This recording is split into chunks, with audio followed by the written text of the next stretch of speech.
Have you ever studied something for an hour, felt like you understood every word, and then the next morning, it was gone? You blame your memory, but what if your memory isn't actually the problem? What if your brain is simply doing exactly what it's designed to do? The truth is, most people forget because they're using their brain the wrong way. And in the next few minutes, you'll learn a few simple techniques that can make remembering things feel surprisingly easy. One of them is so effective that memory champions have been using it for centuries. Imagine two students walking into the same exam. They attended the same class, used the same textbook, and studied for the same amount of time. One confidently answers almost every question, the other stares at the paper thinking, I know I've seen this before. The difference isn't intelligence. It's how they stored the information in the first place. Here's something most people never realize. Your brain isn't built to remember everything. If it were, you'd never stop thinking about every conversation, every song, or every face you've ever seen. Instead, your brain constantly asks one question. Is this important enough to keep? If the answer is no, it quietly throws the information away.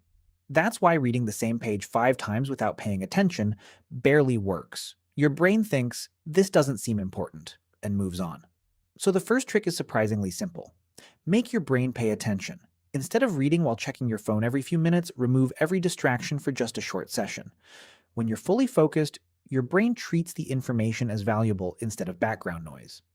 Even a few minutes of deep focus can beat an hour of distracted studying. But here's where things get interesting.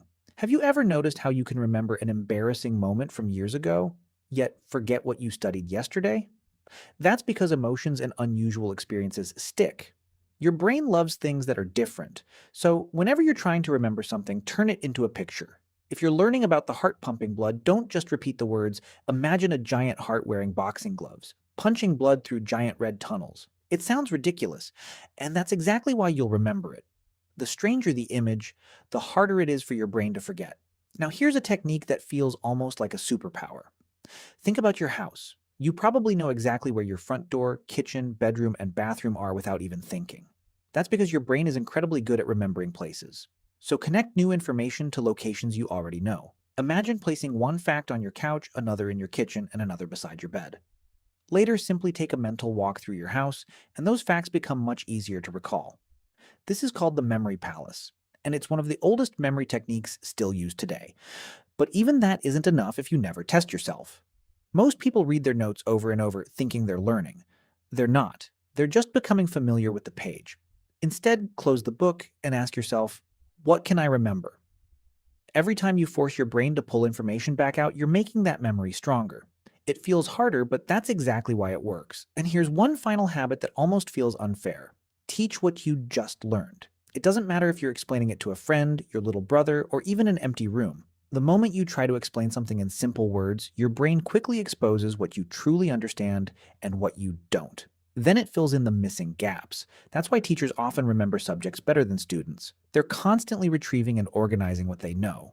Now imagine using these habits every day. You finish studying without wondering if you'll forget everything tomorrow. Names become easier to remember. Exams feel less stressful. Conversations become sharper. You stop saying, I have a bad memory, because you realize you never did. You just needed better techniques. So here's today's challenge. The next time you learn something new, don't just read it and hope your brain remembers. Focus completely. Turn it into a crazy visual, place it somewhere familiar in your mind, test yourself without looking, and teach it like you're the expert.